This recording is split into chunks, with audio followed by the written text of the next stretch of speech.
So what comes to your mind when you hear the word Antarctica? Most likely, cold, snow, ice, and penguins. Yet, this is one of the least explored regions in the world that hides many strange and unique things. Check them out. You don't have to go to Antarctica to see this weird thing. All you need to do is open Google Earth and move to one of the southernmost islands of Antarctica, King George Island. Recently, internet users have noticed a large and pretty strange cave entrance there. Where does this wide, dark passage lead? People started making suggestions. It's the entrance to a secret base or some laboratory. This is the part of the spaceship that crashed there thousands of years ago. This is the door to the ancient city of Antarctica. Perhaps there's a giant rock mountain with an ancient cave beneath all this snow and ice. Well, there's some ideas. Users have calculated the approximate dimensions of this cave. It might be about 74 feet high and 250 feet wide. You could hide a Boeing passenger jet in there. Nature probably created this entrance. This is a logical explanation, but there are two strange factors. First, take a look at the foot of the mountain. It seems that there are steps there. They're dark in color, as if they're made of stone. And if you look closely, you can notice something similar to human footprints. Has anyone entered this cave? Or maybe someone is still living there now. The second oddity is the disappearance of the mysterious finding. For the first time, people noticed it in a Google Maps snap in 2007. Then the entrance disappeared. Then it reappeared a few years later. After that, it vanished. And in 2022, people saw it again. Perhaps old snow melts, a new layer falls, and then the wind blows it away and the cycle repeats. But the alleged steps leading deep into the cave make one doubt the natural origin of this tunnel. You can easily find the coordinates on the internet and visit the cave via Google Earth. You might see something there and tell the world. There's another strange thing people discovered with the help of Google Earth. In 2020, one user found a strange object that looked like a giant ship 100 miles off the coast of Antarctica. It was covered with ice and snow and lying on its side. It looked like a cruise ship. You could notice the windows, the deck, and the bridge. But not all people agreed with this. Some claimed it was a spaceship. Others said it was some kind of secret building. The user who first noticed the ship stated that its size was about 400 feet, which is the perfect length for a passenger vessel. But what is this ship doing in such a remote place in the middle of a glacier? How did it get here? Who was its captain? No one has found the answers to these questions yet. In 2016, people using Google Earth discovered a photo of an unknown sea monster floating off the coast of Antarctica. This creature resembled a giant squid with a length of about 200 feet. This is slightly shorter than 3 train cars. Just imagine this kraken swimming in Antarctica's dark, icy waters and dragging to the bottom everything it meets on its way. Maybe it's the great and terrible Chulu, or one of its offspring. You will quickly notice this blood-red waterfall among Antarctica's endless, dazzling white landscapes. Don't worry, it's not blood. For many centuries, the waterfall has been painting snow in a bright red color. The stream flows straight out of a white iceberg. Let's look inside and find out what's happening there. Millions of years ago, there was a small crystal-clear pond, but then a glacier formed around it. A thick layer of ice and snow blocked sunlight, heat, and oxygen access. For millennia, the reservoir remained in this cold vacuum. But at one point, the water made a hole in the icy wall and broke out. When this salty water comes into contact with oxygen, it immediately turns scarlet or rusty. Antarctica is the only place where you can find such a unique natural phenomenon. One of the driest places on Earth is located in Antarctica. It's one of the most lifeless deserts in the world, the McMurdo Dry Valleys. In this desert, you won't see the scorching sun, hot sand, and cacti. A desert means a place with a lack of precipitation and life. The McMurdo Dry Valleys meet these parameters. But this place is also unique for Antarctica, since you won't find glaciers there. Despite the frost, ice can't form in the desert because it hasn't rained for millions of years there. It also never snows. A strong wind coming from the mountains reaches speeds up to 200 miles per hour. It would be difficult for you to stay on your feet there. The wind is filled with moisture. It heats up and evaporates all the liquid and snow in the desert because of its high speed. Only dry air reaches the ground. But you can find several lakes there. They don't freeze, only thanks to the high concentration of salt. The water is so salty that large life forms can't develop there. But scientists have found microscopic organisms near the lakes. 20 million years ago, Antarctica was filled with swamps and trees and swarming with insects and animals. But now, it resembles the surface of Mars, literally. Scientists and astronauts are exploring such regions as the McMurdo Dry Valleys, since the natural conditions there are similar to those on the Red Planet. So, before you go to Mars, you can practice living in similar places on Earth. Also, scientists discovered an underwater world in the Antarctic filled with hundreds of amphipods, crustacean animals similar to shrimp. Wait a minute, it happened in the Antarctic? But the McMurdo Dry Valleys are located in Antarctica. Well, the words are very similar, but what is the difference? Oh, and don't forget the Arctic. The Antarctic is the region in the southernmost part of Earth that houses the continent of Antarctica, and the Arctic is another land altogether. They have the same natural conditions – frost, ice, and snow, but they're located in different parts of the planet. The Arctic is at the North Pole, Antarctica is at the South Pole. Now, back to the discovery. Scientists put forward theories that the ice of the Antarctic hides a vast network of freshwater rivers and lakes. And in 2022, they found a new ecosystem. Researchers explored the Antarctic Ross Ice Shelf and its underwater rivers. This is a massive piece of ice floating in the ocean. A team from New Zealand used a special drilling rig equipped with a hot water supply to drill a hole 1,640 feet deep. That's more than the height of the Empire State Building. Then, they lowered some video cameras and saw thousands of crustaceans swimming in different directions. So it seems they're very unorganized. In the waters of the Antarctic, you can also meet some of the scariest creatures on the planet. These are sea spiders. They got this name because they resemble land spiders, but they're actually a species of marine arthropods. And unlike land spiders, those in the ocean are much larger. They look like 8 strong legs without a body. One such spider can be a dinner plate in width. Some of them have no eyes and have proboscises instead of jaws. Sea spiders are poorly studied because they live in deep, cold waters. Antarctica hides many little-known animals. There are long tunnels in its glaciers leading to scary darkness. On this cold continent, people have found the remains of giant dinosaurs and other ancient creatures, such as the ancestors of modern ducks. Many underground rivers and lakes hide unexplored wildlife. Even the ice here can be weird. Take a look at these striped icebergs. They have blue, black, green, and turquoise shapes. The color depends on the conditions of the water during freezing. For example, green lines appear because of algae, blue ones form when the water freezes too quickly. Okay, I'm freezing. Time to go thaw somewhere warmer. Hawaii. Yeah. If you wander about 1,800 miles from Madagascar into the middle of, well, basically nowhere, you'll reach the Kerguelen Islands. This remote French territory is one of the most isolated places on Earth. There's no airport, no native population, not even Wi-Fi, just brutal winds, freezing rain, and rough seas.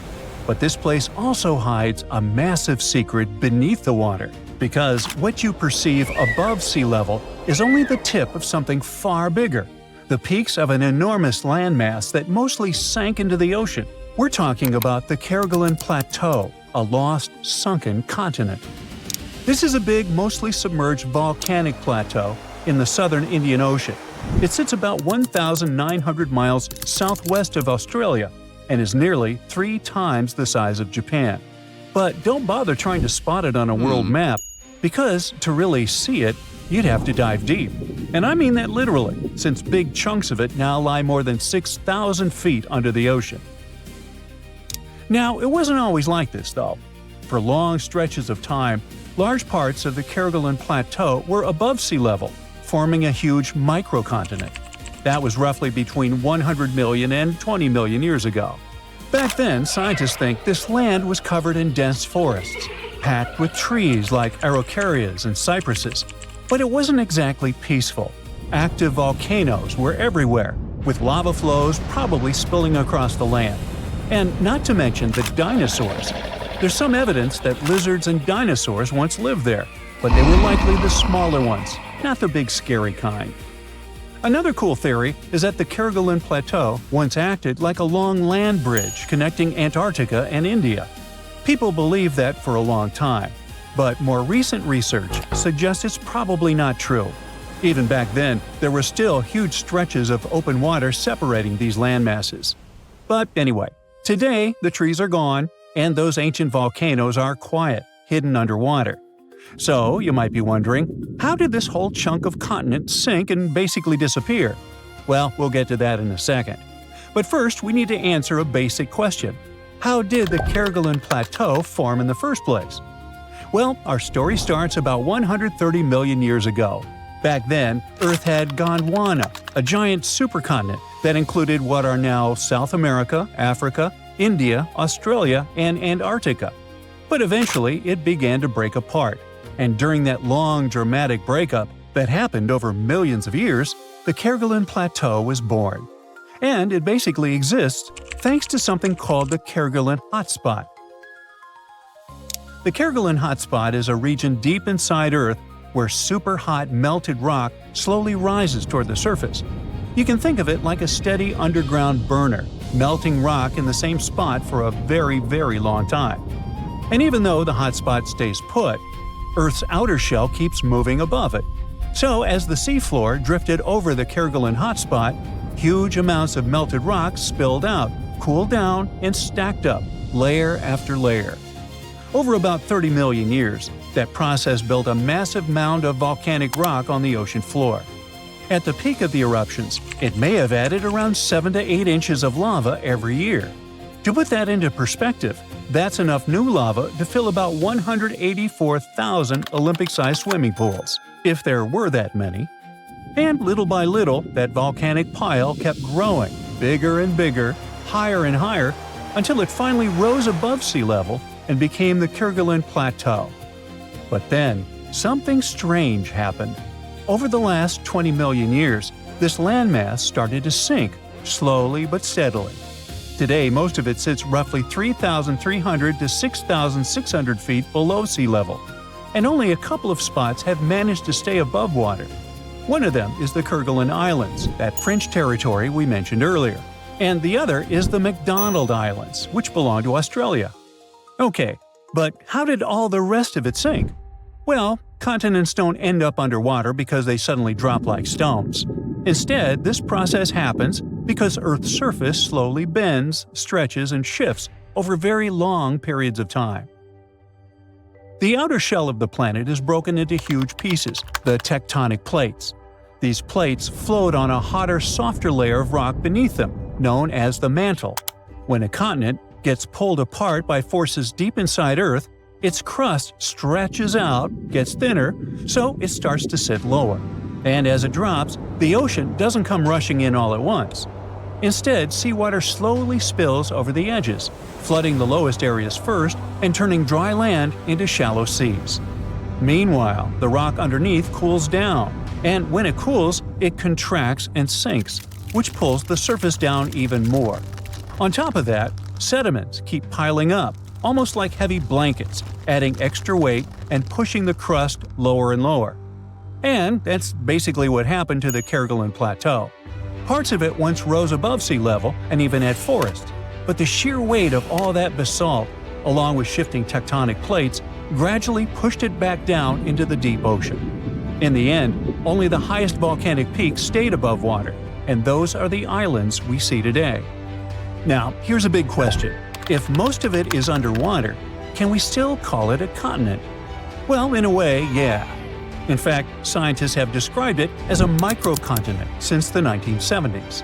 And that's because what really separates continents from ocean basins isn't whether they're above water, it's the type of crust underneath. Earth basically has two main kinds of crust, rising and deep dish. Wait a minute, that's pizza crust. Oops. The Earth's crust comes in either continental or oceanic. Continents are made of continental crust. It's thicker, lighter, and usually much older, so it tends to sit higher and form land. It's also more granite-like in composition, formed from magma that cools slowly deep underground before it hardens. Then there's oceanic crust. That's what the ocean floor is made of. It's thinner, heavier, and much younger, so it sits lower and stays underwater. And it's mostly made of basalt, formed when rock in the Earth's mantle melts and rises up. Now here's where the Kerguelen Plateau gets really interesting. Even though the whole region is basically underwater, it isn't just normal ocean floor. And even though it's built from huge amounts of basalt, it doesn't behave like typical oceanic crust. Since this basalt was piled up over millions of years, the crust there became much thicker than normal oceanic crust. It also contains fragments of continental crust from the breakup of Gondwana. So that's basically why we consider it a continent. But you're not going to see the Kerguelen Plateau listed as one of Earth's main continents, just like Europe or Africa. And honestly, it's mostly because it would be a headache. A lot of people don't realize this, but the way we label continents is based more on convention than on one strict scientific rule. Because if we started teaching that the Kerguelen Plateau counts as a continent, we'd have to take a serious look at a bunch of other places too, like Zealandia, this almost completely submerged chunk of continental crust in Oceania. And it doesn't stop there. There's Beringia, Doggerland, Mauritia, Sahul, and Sunda, all regions that were once dry land or made of continental crust, but are now partly underwater. So, imagine if we started calling all of them continents. Earth would go from having 7 continents to what, 10, 12, more? It would get confusing fast. That's why the Kerguelen Plateau is usually described as a microcontinent or a sunken continent, not like a full continent, and certainly never an incontinent. That doesn't make it any less interesting, though. These days, the area is still volcanically active. The eruption rate dropped a lot over time, and has stayed relatively low ever since. But the system is still going. And that's already pretty wild, because activity like this usually only lasts 1 to 5 million years. So, in a way, the Kerguelen Plateau behaves like one of Earth's longest-running supervolcano systems. And it's still not done.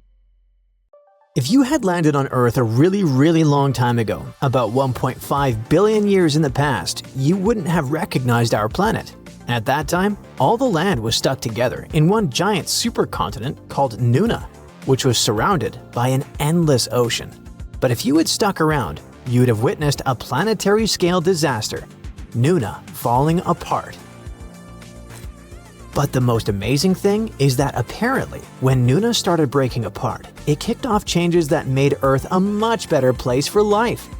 Scientists used to call this part of Earth's history the Boring Billion.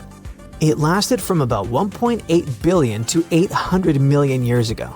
Not much seemed to happen during that time, hence the name.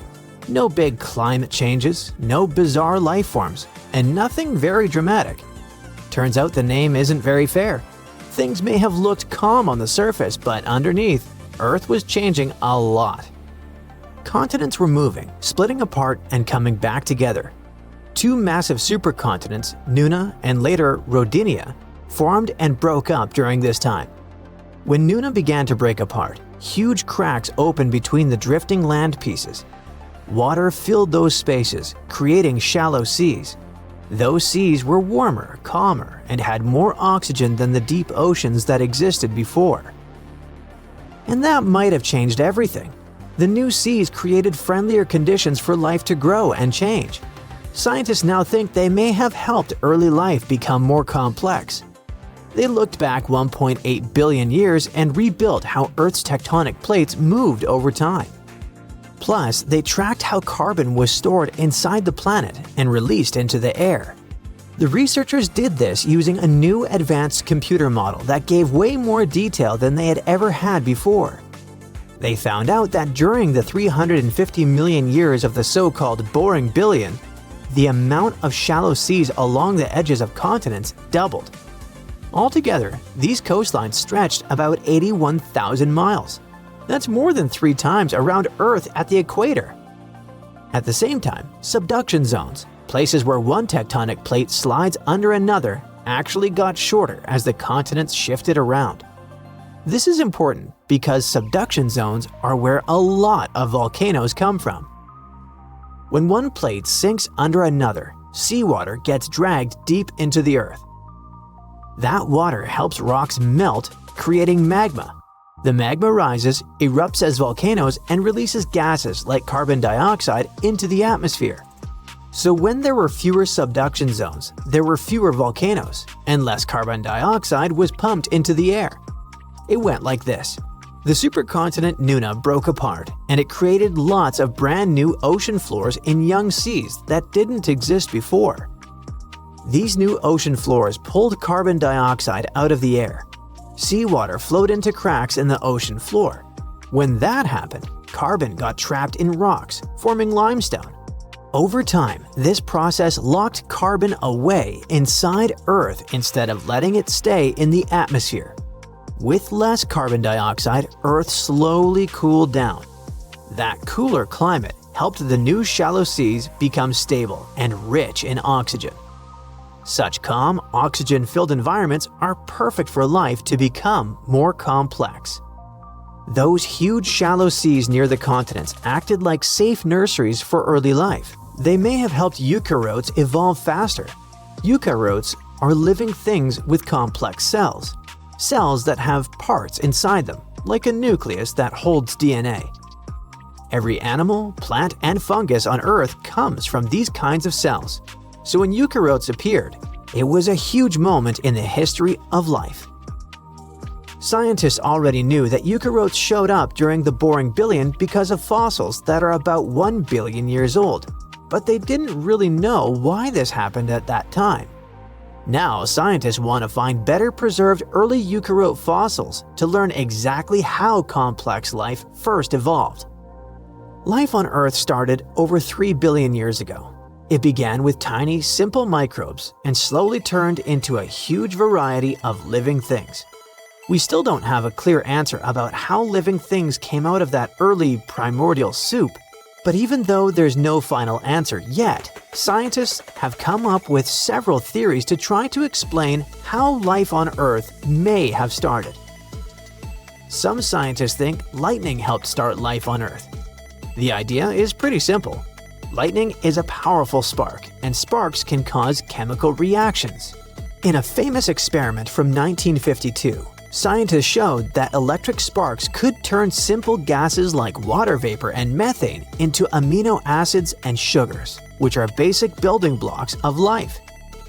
This suggested that lightning in early Earth storms might have helped create the first life ingredients. But later research showed Earth's early air wasn't exactly like the experiment. Still, some scientists think volcanic clouds could have had the right gases and lots of lightning, making this process possible. Other experts think life may have started on clay. One researcher suggested that tiny clay crystals could grow and stick together in patterns. As they did, they could trap simple molecules and line them up in organized ways. Think of clay as a kind of early organizer. Today, DNA tells molecules how to line up and work together. But what if clay had been doing a similar job before DNA even existed? It could be helping molecules arrange themselves until they eventually learned to organize on their own. This idea was interesting and got a lot of attention, but most scientists don't fully accept it yet. Another popular theory is that life started at deep-sea vents on the ocean floor. These vents are cracks in Earth's crust where super hot water shoots out from deep inside the planet. As the water rises, it picks up important chemicals like carbon and hydrogen, which are key ingredients for life. The vents are full of tiny rock spaces where these chemicals could collect, mix, and react. The rocks may have helped speed up these reactions. Even today, deep-sea vents house rich ecosystems, even though it's dark there and the whole environment is kinda extreme. Scientists are still studying this idea.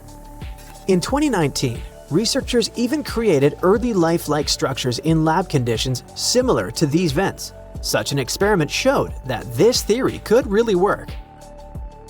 Another idea is that life may have started under ice. Scientists believe Earth's oceans might have been covered in ice around 3 billion years ago. Sounds pretty severe, right?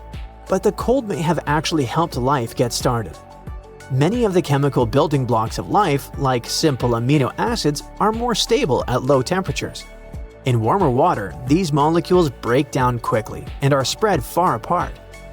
But when water freezes, it pushes those molecules together, increasing their concentration. This crowding makes chemical reactions more likely.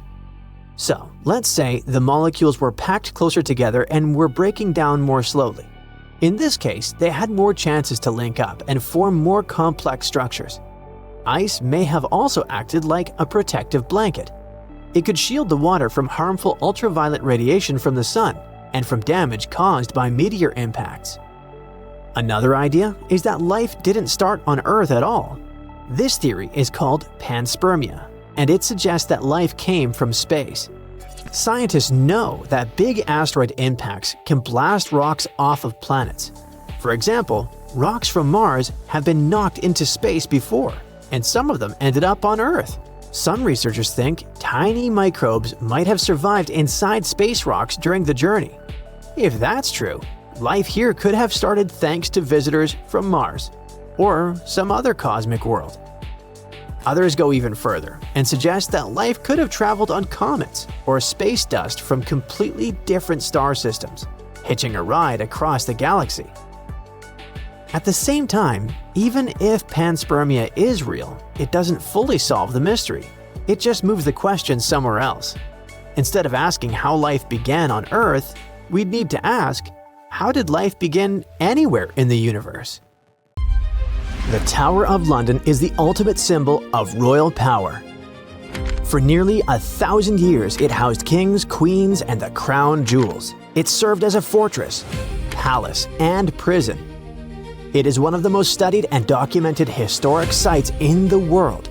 Yet, archaeologists uncovered unsettling human remains only 10 feet right under the walkway. Who were these people, and how did they stay hidden for so long? The Tower of London sits on the River Thames in the heart of London. It's a true medieval castle with thick, well-preserved stone walls, armored gates, and watchtowers like you only see in movies. It was built almost a millennium ago when William the Conqueror took control of England. He needed a fortress to lock the city down and send the message, "The new king is here, so better behave." The entire castle complex covers 18 acres, which is about the exact size of the White House grounds. It still keeps and displays the crown jewels under guard. The Citadel was also a high-security prison for centuries, holding high-profile prisoners locked away. But it wasn't just a prison for humans. For centuries, the tower was a royal zoo filled with lions, elephants, and leopards. The King of Norway even sent a polar bear, which was allowed to swim in the Thames on a long leash to catch fish. One of the biggest attractions is the White Tower, a massive stone keep. Rising about 90 feet, it had been the tallest building in all of London for hundreds of years. Kings famously whitewashed the stones to make them gleam. It stood out like a blinding beacon above the dark, muddy city. Another must-see spot is the Chapel of St. Peter ad Vincula, the tower's historic church. It served as the final resting place for famous prisoners and nobles alike. It was just outside of this very chapel that archaeologists made a chilling discovery. The mystery started in 2019 when a routine check uncovered 2 burials. When archaeologists returned to dig some more in 2025, the situation grew from unexpected to, "Hey, what is going on here?" Over 20 skeletons were packed into the soil, mixed with fragments from older burials, proving this spot had been used and reused many times before. These graves span centuries, from the 1200s to the 1600s. So we're not looking at one tragedy. It seems to be a place that kept getting used again and again throughout medieval London. One situation feels like it's from a horror movie. A cluster of at least 6 people from the 1300s that looks unusually messy compared to the others. The timing lines up with the era of the Black Death in London, so this group could be plague-related. But researchers are careful with conclusions for now. On the other hand, some graves look the opposite of rushed. They look expensive. Several people were buried in coffins. In one case, the wood had rotted away completely, leaving behind a perfect shadow of a coffin stamped into the clay. The report says this coffin shadow likely held a juvenile buried in the 1200s. Then there's the chapel itself that might give us some clues. The current building is basically the newest version on this same spot. It's possible that there were 3 or 4 earlier chapels here, and the dig even exposed lost walls and an old floor surface deep down. But what else can we learn about these people? Here's where science can help. Researchers look at teeth. Your adult teeth form when you're a kid, and they lock in chemical traces from the water you drink and the food you ate. It basically creates a permanent record of where you grew up. So the team analyzed 2 specific skeletons. The first one seemed wealthier. The chemistry suggests they might have grown up in Wales and moved around a few times. They even had traces of a high-sugar diet. That was a huge luxury back then. The second person had a totally different story. Their bones showed signs of chronic stress and a much harder childhood. So these were 2 people from opposite ends of the social ladder. One rich and the other not so much. But they both ended up near each other to be discovered centuries later. Millions of people visit the Tower of London every year. They take selfies and walk the grounds, totally unaware that they might be standing on top of massive tombs. And that forces you to ask the obvious question. If a place this famous can hide ancient graveyards, what else is out there? Because the tower is definitely not the only landmark keeping secrets. In 2019, the fire at Notre Dame forced a massive rebuild. That construction forced workers to lift parts of the floor and reveal a spooky secret. Several tombs hiding 2 human-shaped lead sarcophagi, sealed like metal time capsules. And inside, there were details that shouldn't survive: fabric, hair, and even leaves that were left on the head. This stuff points to an important person. It sounds unbelievable, but they managed to identify the person as Antoine de la Porte, a church official who passed away in 1710. The second coffin became its own mini detective story. Scientists nicknamed the man inside the Horseman because his bones showed signs of riding for years. Some new analysis suggests that he could have been Joachim du Bellay, a well-known poet from the 1500s. So, we have secret graves in London and Paris. That part almost makes sense. These are old, crowded cities where people have lived for centuries. But there's one place on Earth where history wasn't supposed to happen at all. Antarctica. Yes, almost literally the edge of the world with nothing human anywhere nearby for hundreds of miles. And still, in 1985, a Chilean scientist found human remains on an ice-free beach in Livingston Island on a spot now called Yamana Beach. A human skull in Antarctica sounds impossible, but the dates make it worse. When the remains were studied, the person appeared to be a young woman around 21, likely from the southern Chilean channels. She passed away in the early sealing area, roughly 1819 to 1825. That's basically the opening minutes of humans showing up in that region. So why would a young woman end up there? One idea is that she might have come with early sealers, maybe as a guide or part of the crew. The original researcher even suggested she could have been abandoned there for unknown reasons. Plus, the spot where they found her is known to have been visited by early 19th century sealers. The pieces fit together somewhat, but no one can really pin down the story. And it gets even stranger. The first discovery in 1985 was her skull, but later researchers came back to the same area and found more human bones. In 1988 and again in 1993, they recovered 2 femurs, basically thigh bones near the original site. The big question is obvious. Were those bones from the same person, or did more than one person pass away here? The plan was to use DNA testing to check if the femurs matched the skull. If these 3 sites prove anything, it's that new discoveries could be anywhere. But the really exciting part is daydreaming about where we could go next. We are entering a phase where technology could make history feel like time travel. Think about what we can do with the gathered data. We can already pull DNA from a tooth to find out what someone ate or where they grew up. Maybe one day we could take that biological code and use AI to completely recreate a person. Imagine a digital human that looks just like them, with the right eye color, skin texture, and even scars. Then we combine that with the environment. Laser scanning allows us to map every inch of those buried foundations. If you feed that into a physics engine, you can rebuild the walls that fell down 500 years ago. That means in our lifetime, you might not just visit the Tower of London to see it as it is right now. You could strap on a headset and step inside the chapel as it looked in 1348, being face to face with history, just without the bad smells or the risk of catching the plague. Thanks to sci-fi, we usually imagine extraterrestrials as smart beings with huge heads walking on 2 legs. But if life really exists out there, it could look like, well, anything. From an upside-down nightmare to a weird water creature looking like it was drawn by a toddler. But we don't need to travel across the universe, just back in time. Because a long time ago, Earth already had a creature like that. This is the story of the Tully monster, one of the most bizarre creatures that scientists still can't explain. Around 310 million years ago, Earth was a drastically different place.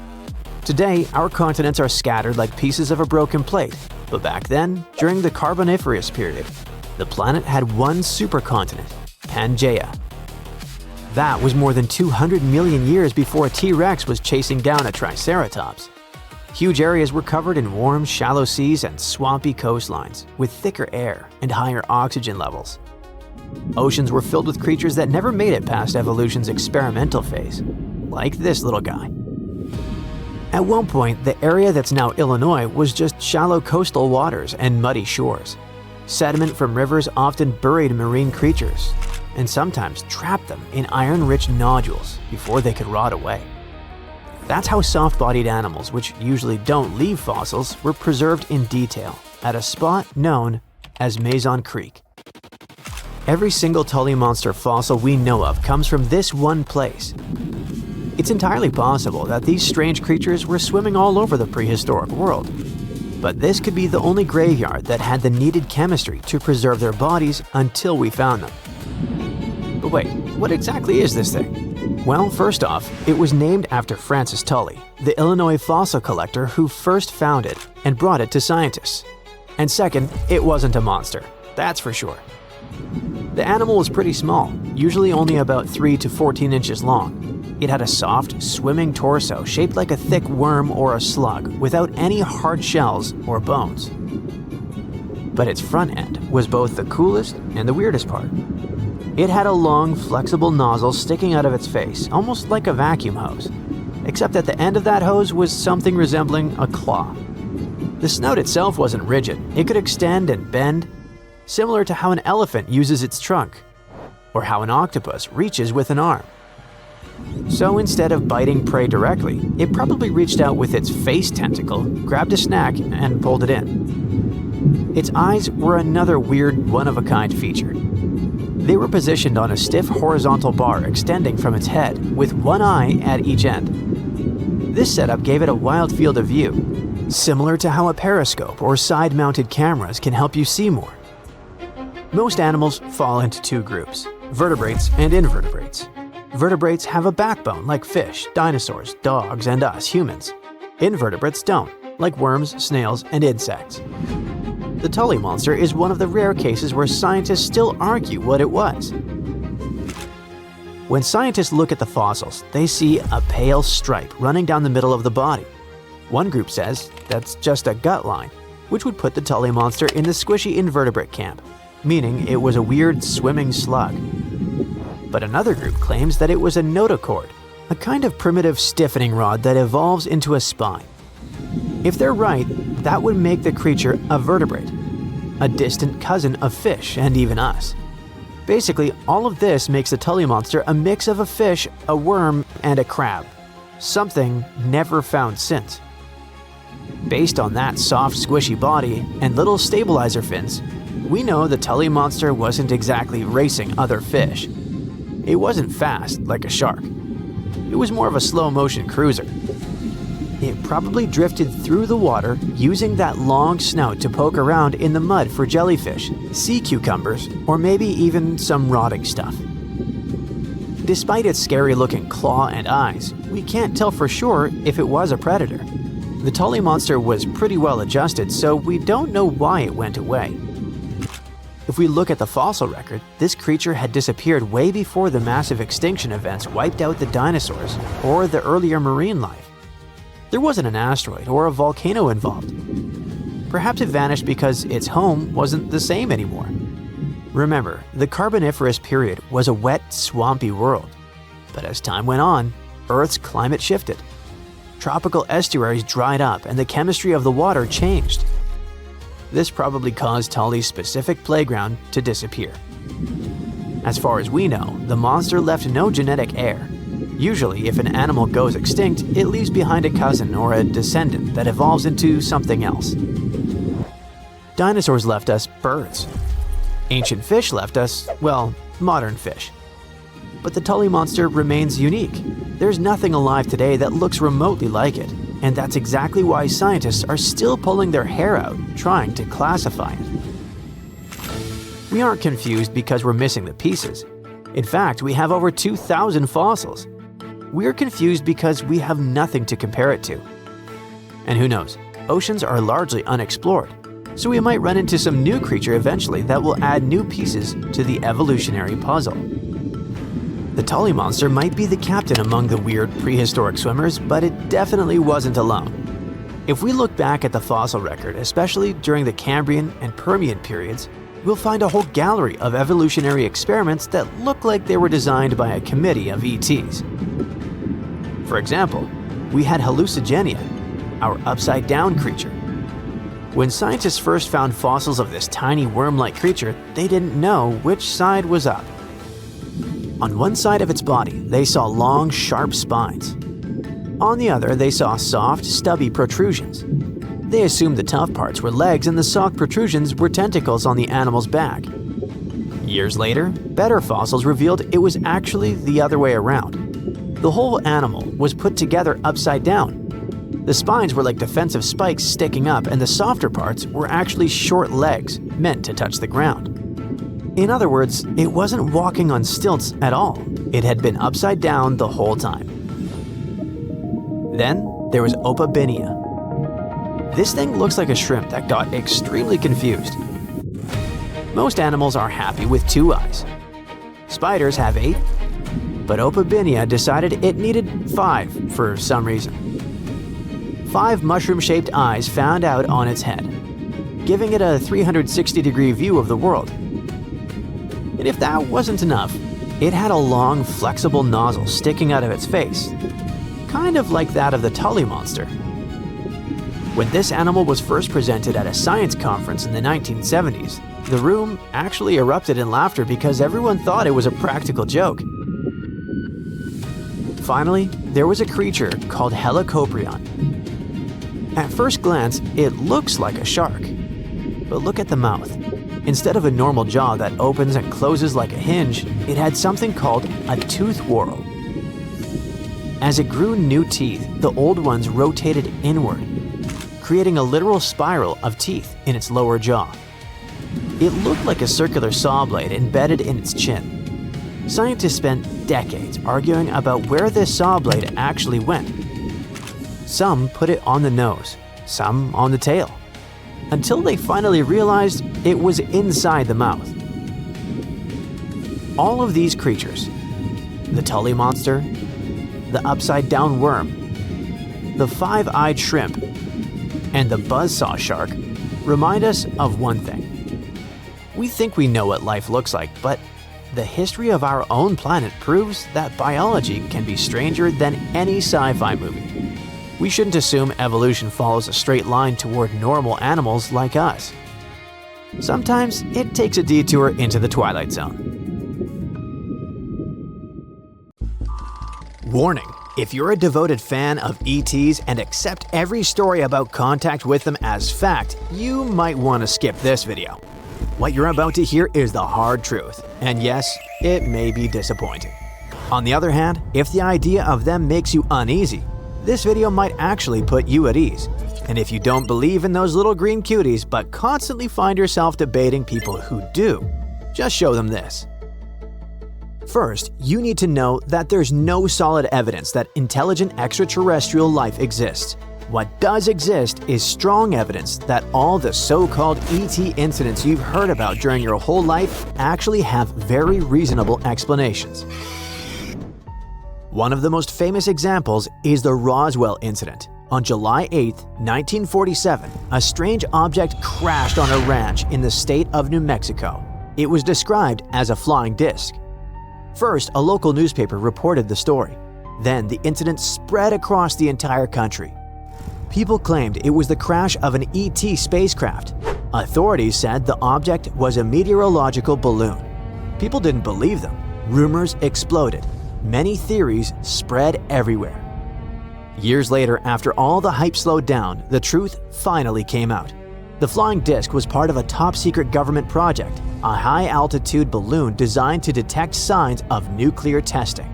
But even after the truth was revealed, many people refused to accept it. The Roswell incident became a full-blown cultural phenomenon, especially among UFO enthusiasts. Yet, among the thousands of books, articles, and documentaries about Roswell, you won't find a single verified fact proving an ET spacecraft was ever involved there. That same year, another mysterious object was discovered and also caught public attention.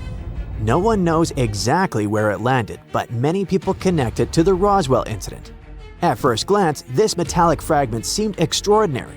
Its internal structure looked unlike anything known at the time, which led some to believe it was part of an alien craft. Further analysis showed the object was made from an alloy of magnesium and zinc, with traces of bismuth, lead, and other elements. Of course, the presence of these elements alone doesn't prove the object was made on Earth, since these substances exist throughout the universe. Then, scientists examined the isotopic composition of magnesium and the rest of the materials, and they determined that the alloy was manufactured on Earth. Still, one thing about the sample raised eyebrows: bismuth. Some people speculated that aliens might use bismuth in some kind of propulsion or flight system. However, these ideas were purely speculative. The bismuth found in the samples contained impurities, which clearly showed it was produced using ordinary Earth-based manufacturing methods, not any unknown technology. But that technology would require a pure bismuth alloy. Unfortunately for UFO fans, the analysis showed that the bismuth in the sample contained lead impurities, which is clear evidence that no alien technology was involved. It was created on Earth by people. However, its manufacturing process was unusual because of the specific mix of elements. The object also had damage caused by impact and heat exposure. Most likely, it was a component of another top-secret surveillance balloon. Okay, how about another alien-like incident? This is the famous but though less well-known WOW signal. In 1977, a radio telescope in Ohio detected a strange signal from deep space. It lasted 72 seconds and stood out dramatically from the background cosmic noise. Astronomer Jerry Amon, who discovered it, was so shocked that he wrote "Wow" on the printout.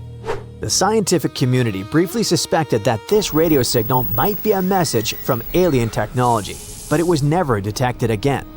Later explanations suggested it may have been radio emissions from a neutron star, amplified by a cold hydrogen cloud. You can also find realistic explanations for other similar cases on the internet. However, Roswell and similar cases happened decades ago. But what about modern stories? You've probably seen videos recorded by pilots showing fast-moving, elusive objects in the sky. Scientists carefully analyzed these videos and found something interesting. The observed behavior contradicted the laws of physics. If an object moved that fast through air or water, friction should produce a visible heat trail or plasma glow. But nothing like that appears in the footage. Does that mean it's alien technology? Probably not. A much simpler explanation is that the cameras used weren't advanced enough to capture what was actually happening. We don't know the distance between the object and the camera. We don't know its real speed.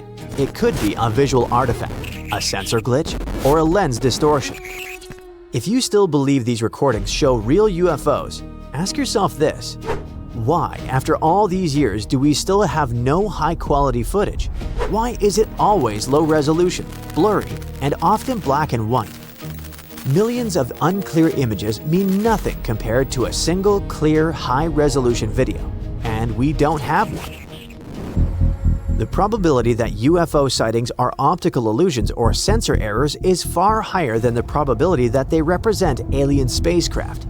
Many people simply want to believe in ETs, so they amplify hype about any news hinting at extraterrestrial technology. A perfect example is Oumuamua, the first known object to enter our solar system from interstellar space. Some people panicked, claiming it was an alien probe. In reality, it was almost certainly an interstellar asteroid-like object. Remember the more recent panic surrounding 3I Atlas? Online rumors claimed it was an artificial object that would approach Earth in November 2025 and change our lives forever. November has passed, the object is now moving farther away. No alien invasion happened. So does that mean the only way to find extraterrestrial life is to wait for random space rocks to pass by? Or hope someone records a UFO in 4K, or 1080 at least? Can we actually do something ourselves? Yes, we can search for technosignatures. Technosignatures are signs of technological activity that intelligent life could do. These are biosignatures like microbes or molecules that suggest simple life. But searching for biosignatures across space is incredibly difficult. Technosignatures are easier. They include radio signals, laser emissions, or atmospheric pollutants such as carbon dioxide or methane. Earth itself emits technosignatures detectable from afar, so why not look for the same on other planets? Where do we start? There are over 6,000 known exoplanets. Any alien technology would be based on the same physics and chemistry as ours, because the laws of physics are universal. Maybe massive solar panels on a distant planet produce excess heat we can detect, or perhaps large-scale industry releases chemicals visible through powerful telescopes. There's a checklist of technosignatures scientists look for. When something matches the list, the real work begins. Researchers must confirm that the signal comes from technology, not a natural process in space. A few years ago, astronomers observed a Tabby's star, about 1,280 light-years away. Then, they noticed that it began to darken as some huge object blocked it. Its unusual dimming led to speculation about alien megastructures. They suggested it could be some giant alien ship that parked near the star. In reality, it was just space dust flying around. That's why every technosignature requires careful verification. However, so far, no confirmed technosignatures have been found. Space is vast, the planets are distant. Maybe we simply can't see each other yet. Even if there is intelligent life, our communication might be impossible with current technology for them and for us. One famous Italian-American physicist, Enrico Fermi, once summed this up with a simple question: where is everybody? No, how is it possible that no one in the whole cosmos has contacted us yet? Perhaps the most uncomfortable answer is the simplest one. Maybe we really are alone. Of course, there's a possibility that the aliens just don't want to get in touch with us, or they're still developing their technologies for interstellar connection. But let's be realistic. Aliens don't exist. Probably. Earth isn't a perfect ball, we know that. But the real mystery is miles beneath our feet. Way down below the crust, the planet has been cooling down for billions of years, just not evenly. The Pacific side loses heat faster, while the African side slows that loss by trapping it longer. That difference is why Earth stays restless, with earthquakes tearing the ground apart and volcanic fire breaking through the surface. Think of Earth like a massive engine that's been shut off. The outside cools first, but deep inside, heat lingers. That internal heat is leftover energy from when the planet formed, and it's been slowly trying to escape ever since. For a long time, scientists assumed Earth lost heat evenly in all directions. Hot in the middle, slowly cooling everywhere else. But when a team at the University of Oslo ran simulations that rewound the planet 400 million years and tracked where the heat actually escaped, they saw something very different. The cooling wasn't symmetrical at all. One side of the planet is doing it faster than the other. The difference is striking. The Pacific Hemisphere, the side dominated by the world's largest and deepest ocean, has cooled by about 50 degrees Kelvin, which is roughly 90 degrees Fahrenheit difference, compared to the Africa-Eurasia side. The reason is basically insulation. Africa and Eurasia are on a layered ancient continental crust. The Pacific side is the opposite. It's mostly ocean, resting on a much thinner crust where warmth escapes easily.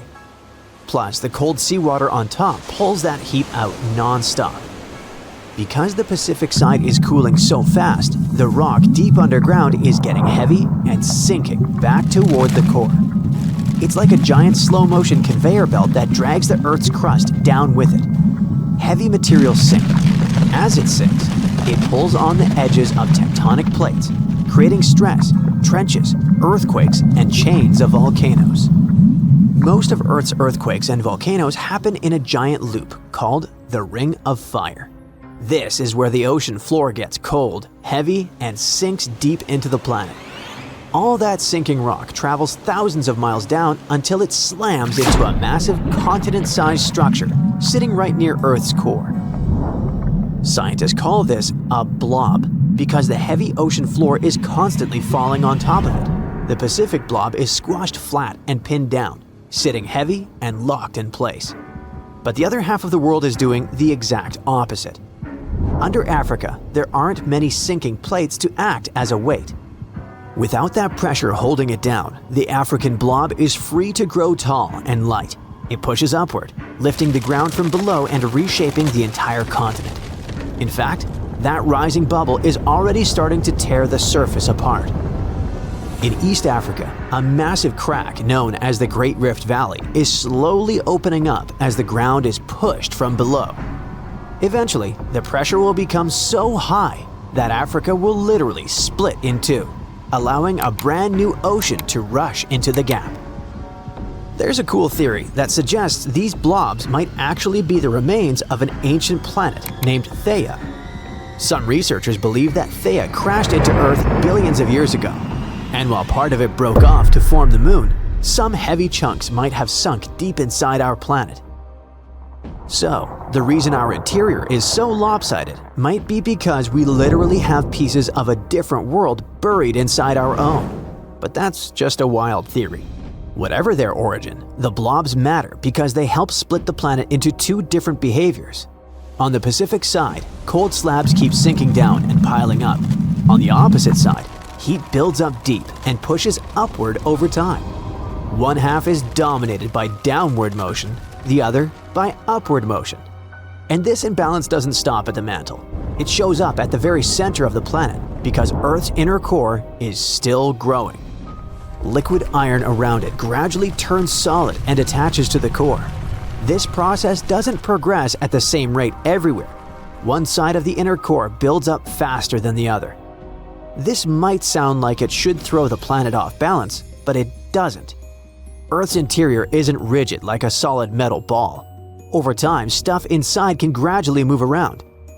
Gravity pulls everything toward the center, helping everything get a bit smoother and keeping the core pretty round.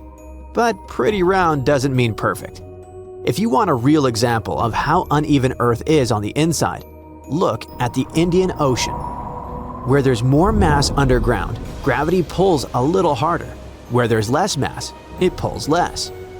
In the middle of the Indian Ocean, there's a huge anomaly called the Indian Ocean Gravity Hole. In that spot, Earth's pull is weaker than normal, so weak that it can't hold the ocean's surface up at the usual level. The water actually dips downward.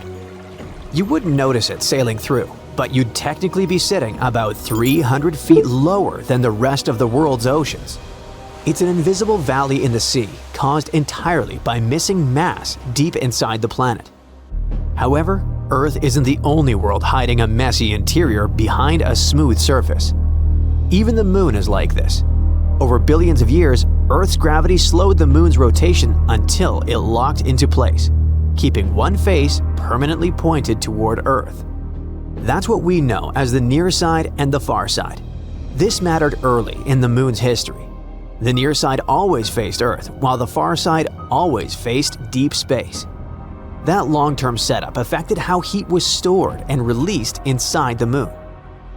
When NASA mapped the Moon's gravity using two spacecraft called GRAIL, they measured something called the love number.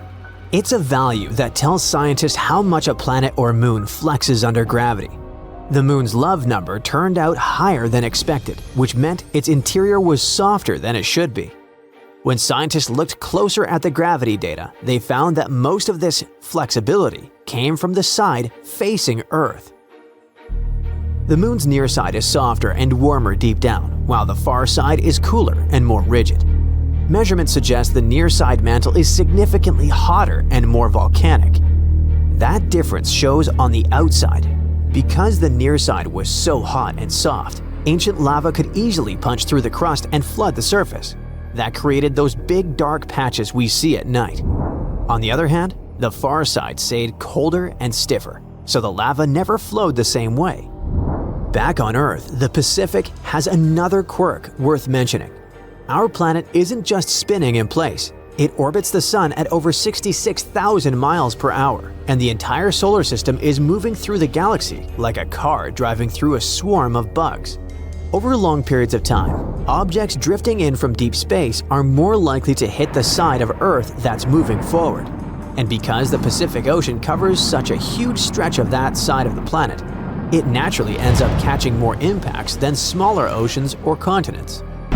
This creates a strange coincidence. The same hemisphere that is leaking the most heat from within is also the world's biggest graveyard for things arriving from the outside. Because it is so vast and lonely, space agencies even use its most remote coordinates as a spacecraft cemetery at a spot called Point Nemo. We deliberately aim satellites and massive space stations like Mir to crash right there. So, the Pacific ends up taking the hits from two directions, by accident from the universe and on purpose from us. Earth is restless, continents drift, oceans open and close. In a few 100 million years, the map will look completely different. The Pacific is actually shrinking right now. Eventually, the Americas might crash into Asia, and a new ocean will have to take over the job of being the planet's main radiator and its front bumper. But for now, we should probably be thankful for that massive, chilly, unlucky ocean. So, what do you like to listen to? Music? Podcasts? Maybe the sound of rain or the crackling of a campfire. But what about listening to the ocean? Not the familiar crash of waves on the shore, but sounds captured deep on the cold ocean floor. Sounds that send chills down your spine. Sounds of something big, dark, and possibly alive. And the most unsettling part is this. The true nature of some of these sounds remains a complete mystery to this day.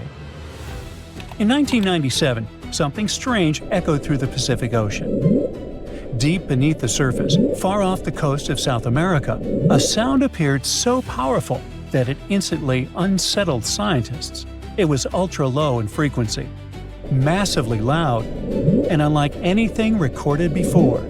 The signal was later given a simple name: the bloop. At first glance, the bloop sounds harmless, almost playful, but what it represented was anything but. It was so intense that it could be detected by sensors nearly 3,000 miles away. Imagine standing in New York and hearing something happening in Los Angeles. Now imagine that noise traveled through deep ocean water, terrifying marine life and oceanographers. Whatever produced it had to be enormous. The signal carried patterns that felt like its source was some living creature. Whales were the first suspects, but even the blue whale, the largest animal in the world, simply couldn't generate a sound that loud. The numbers didn't add up, and that's when speculation took over. If something could produce the bloop, it would have to be larger than anything swimming in today's oceans. People began imagining creatures of impossible size, ancient sea monsters, the kraken. Some even whispered about the megalodon, a prehistoric giant shark thought to have gone extinct millions of years ago, and featured in dozens of videos right here on the bright side. The mystery only grew deeper when scientists mapped the approximate location of the sound's origin. It came from a region close to Point Nemo, the most remote place on Earth. This spot in the Pacific Ocean lies more than 1,000 miles away from the nearest land in every direction. It's so isolated that it's often called the oceanic pole of inaccessibility. Point Nemo is a place few humans will ever see. Because of its remoteness, it has become a kind of graveyard for defunct satellites and space debris. When spacecraft are decommissioned, they are often guided to fall into these waters. It's quiet, empty, almost untouched, and yet something powerful had screamed from nearby. For fans of cosmic horror, this detail felt oddly familiar. In the fictional universe of writer H.P. Lovecraft, the ancient sunken city of R'lyeh lies beneath the ocean near this very region. According to the stories, R'lyeh is where the monstrous entity Cthulhu sleeps. It's a powerful, scary, intelligent creature, lying dormant for thousands of years, ready to awaken and bring about the end of the world. Of course, Cthulhu is pure fiction. Lovecraft never claimed otherwise. But once the internet made the connection, the idea took on a life of its own. But science eventually caught up. The bloop recording is still easy to find online. You can listen to it yourself. But it sounds so innocuous that you'll probably be disappointed. And today, we know with certainty that it didn't come from a living creature. Researchers later confirmed that the sound was produced by ice, specifically by an ice quake. Now, ice quakes occur when enormous icebergs fracture, crack, and break away from glaciers. When this happens, they release tremendous amounts of energy, generating ultra-low frequency sounds that can travel across entire ocean basins. These sounds are similar to biological calls, especially when recorded from far away and distorted by water. In fact, scientists compared the bloop to other known icequake recordings and found striking similarities. The source wasn't a monster. It was Antarctica itself during shifting, breaking, and reshaping. For many people, this idea brought mixed emotions. On forums like Reddit, some openly admitted they preferred the idea of a giant unknown life form. Yup. Another strange sound was captured in the early 1980s, deep in the South Pacific, during a scientific expedition near New Zealand. Researchers were exploring the South Fiji Basin, where the ocean floor lies more than 2.5 miles beneath the surface. There were short, sharp, repeating noises echoing through the water. 4 distinct bursts, each one sounding uncannily like a duck's quack. So researchers called it the bioduck. The sound was rhythmic and consistent. Eventually, the team concluded that the source had to be biological, but identifying exactly what made the sound proved impossible. After sharing the data with colleagues in Australia, did they realize something even stranger? Similar sounds had been recorded in other parts of New Zealand and Australian waters. Decades later, the mystery remains unsolved. Some scientists believe the quacks may not be random at all. They could be a form of communication. Perhaps the sounds may come from Antarctic minke whales, though no direct proof exists. Scientists also noticed that there were several sources of sounds, and when one source spoke, the others fell silent, as if they were listening. It may have been a conversation echoing through the deep in a language we still don't understand. Imagine a terrifying alarm blaring inside a secret laboratory, announcing that a monster from another planet has broken free. It's an ugly sound, loud, piercing, and oppressive, the kind that makes your skin crawl. In August of 1991, scientists recorded something eerily similar. Not in a lab, but deep beneath the Pacific Ocean. Across vast areas of the ocean, a strange, repeating signal began to appear at different times. It consisted of narrow, rising tones that lasted several seconds each. Researchers named this sound upsweep. It's detected most often during the spring and fall, leading scientists to believe it may be connected to seasonal environmental changes or changes in the source itself. But what exactly was producing it? No one knows for sure. The only thing scientists can say with confidence is that upsweep appeared near areas of suspected volcanic activity. But if this sound is natural, why does it seem so precise, so consistent? It almost feels artificial, as if a secret underwater facility is periodically broadcasting a distress signal from the depths of the ocean. Since its discovery in 1991, the upsweep signal has gradually weakened, making it one of the strangest and most unexplained phenomena ever recorded beneath the ocean. Now, there's another mysterious sound known simply as slow down. True to its name, this signal steadily decreases in frequency over 7 minutes before fading into complete silence. It was recorded in May 1997 on a hydrophone array located in the eastern equatorial Pacific Ocean. At first, slow down doesn't seem especially loud. But here's the chilling part. It was picked up by 3 separate sensors placed nearly 3,100 miles apart. Imagine how deafening and terrifying it was near the source itself. So, what caused it? The most widely accepted theory suggests that a massive drifting iceberg slowly came to a stop and ran aground. The idea is surprisingly plausible. A colossal block of ice is scraping along the seafloor, grinding forward until it finally halts. The location supports this theory as well, since the sound originated near shallow waters and small islands. Because of this, many scientists classify slow down alongside the bloop as a cryogenic noise caused by ice.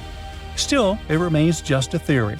Officially, the sound has never been identified. And there's yet another eerie recording from the ocean. This one sounds like a moan, but scientists named it whistle. Go figure. It was recorded in 1997 and gives the unsettling impression that something enormous is sitting on the ocean floor and whistling. Researchers believe that something could be an underwater volcano. When they compared the whistle signal to previously recorded volcanic sounds from the Eastern Pacific, they found them very similar to each other. Most likely, all these sounds are of a natural source, volcanic eruption or iceberg collision. But it's still pretty scary to hear something like this while driving. It would be especially unpleasant to be directly above an erupting underwater volcano. Well, yeah. Saudi Arabia is digging a pit about 1,300 feet wide for a project called The Cube. It's a giant box meant to hold a full indoor city, right in the middle of another city. It's designed to hold more people than some small towns and surround them with ever-changing digital worlds. What's hiding behind this futuristic design? Let's find out.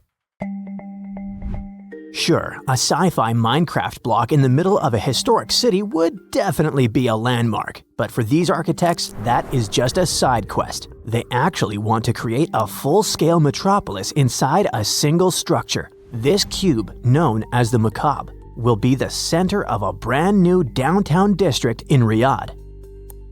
The scale alone makes it one of the most ambitious construction projects on Earth. The plan calls for a perfect cube that stands over 1,300 feet tall and is just as wide. To put that in perspective, you could fit around 20 Empire State Buildings inside this thing. Everything here is stacked like layers in a massive high-rise, so instead of crossing streets, you'd ride high-speed elevators between levels.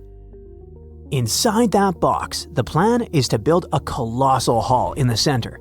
Concept art shows the roof as a massive curved screen that can project almost anything, a blue ocean above you or a sky from another planet. If it works, walking in won't feel like entering a normal building.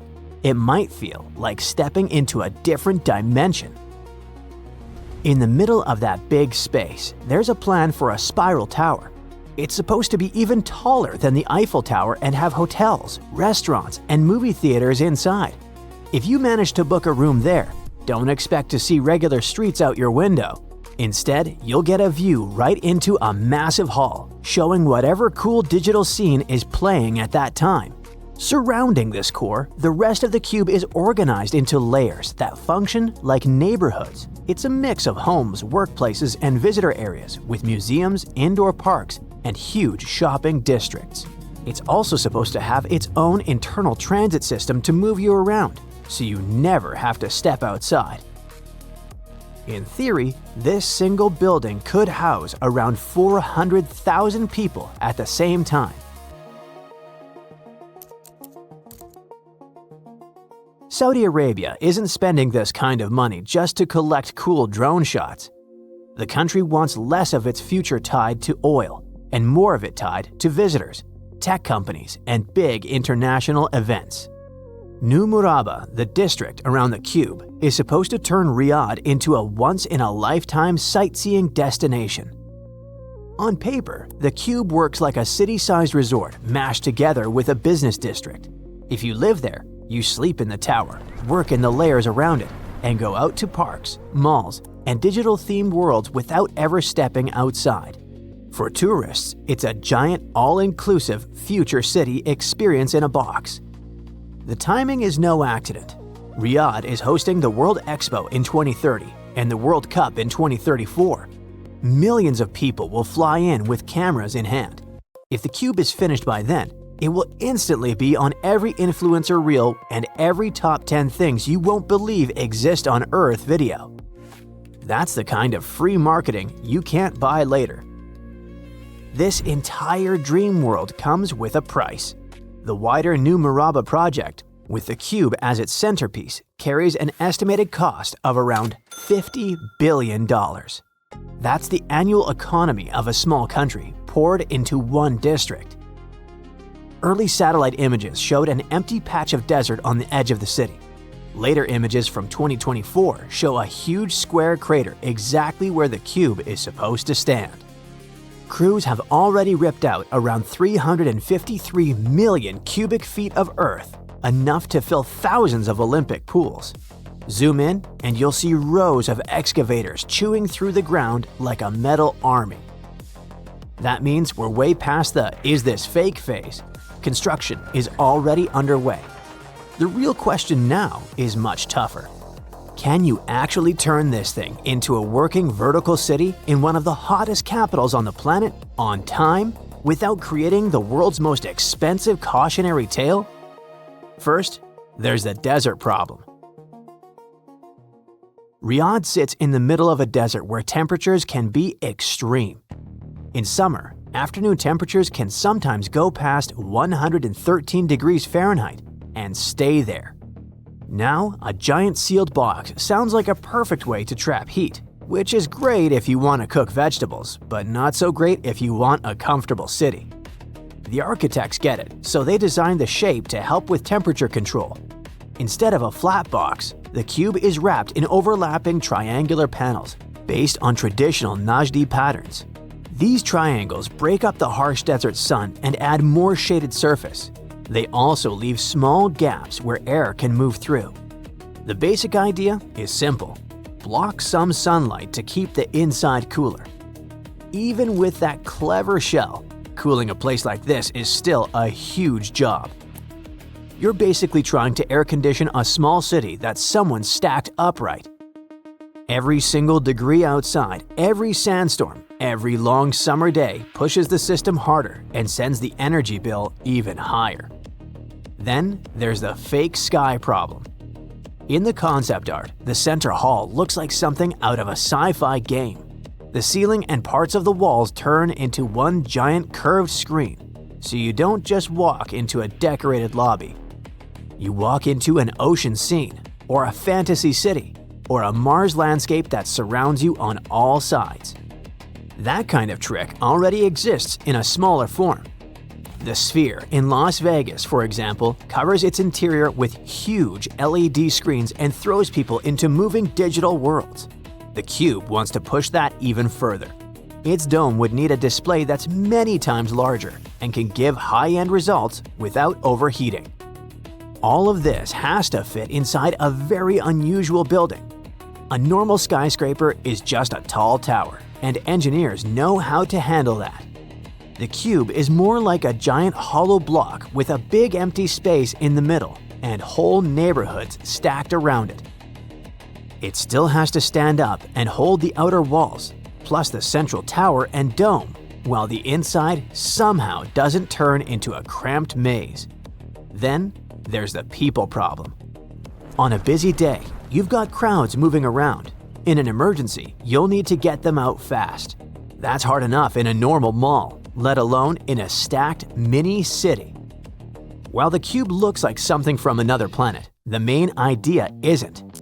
There are other examples of architects trying to squeeze everything they can into a single building. In Chengdu, China, the New Century Global Center already seems like a dream come true for introverts.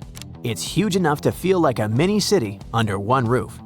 You can wake up in a hotel, stroll down indoor streets, and relax on a sandy beach under an artificial sun, all without seeing the real sky outside.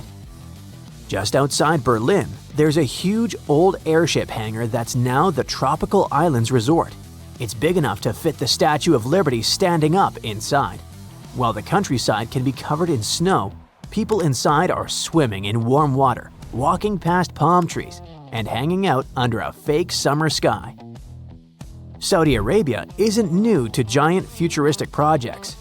Neom, for example, includes plans for the Line, a straight, mirrored city stretching for miles across the desert, even after recent scalebacks. The same push is behind plans for huge stadiums and even a year-round ski resort in the mountains of the desert country. Which is not a bad thing, because even if these mega projects fall short, they push the limits of what cities can be. Thousands of years ago, people built pyramids that still confuse us. Today, technology finally lets us attempt something just as strange, only this time, it's a glowing cube in the desert. The Cube is an experiment in how far we can bend engineering and imagination at the same time. Whatever the outcome, it's guaranteed to give us some exciting photos. It started as a routine cleaning to scoop some mud off the coast of Indonesia, but turned into a discovery of remnants of a lost, submerged Ice Age landmass. Archaeologists found more than 6,000 fossil fragments, and among them, 140,000-year-old Homo erectus remains. This find made scientists rethink how early humans lived, moved, and interacted in Southeast Asia. For years, they thought that Homo erectus on Java Island lived in isolation, separated from the rest of the world. But these dredged fossils blew that story apart. It turns out Java wasn't an island at all back then, but part of a landmass called Sundaland. So, Southeast Asia stretched out like someone had drained the ocean, connecting Indonesia, Malaysia, Borneo, Thailand, and Vietnam into one gigantic landscape. Today's islands of Java, Sumatra, Borneo, and Bali were connected by river systems that probably looked like the Amazon, by forests where giant animals roamed, and by coastal plains that would later sink beneath the ocean when temperatures went up. And Homo erectus were not stuck. They were thriving in what honestly sounds like prehistoric bliss. Yep, it was nothing like we normally imagine Ice Age, a sort of frozen wasteland. Sea levels dropped more than 400 feet because so much water froze into glaciers. When all that water got locked up in ice, whole sections of the ocean floor popped out of the water like stepping stones. Suddenly, Early humans didn't need boats. They could literally walk from what's now mainland Southeast Asia all the way to places that are islands today.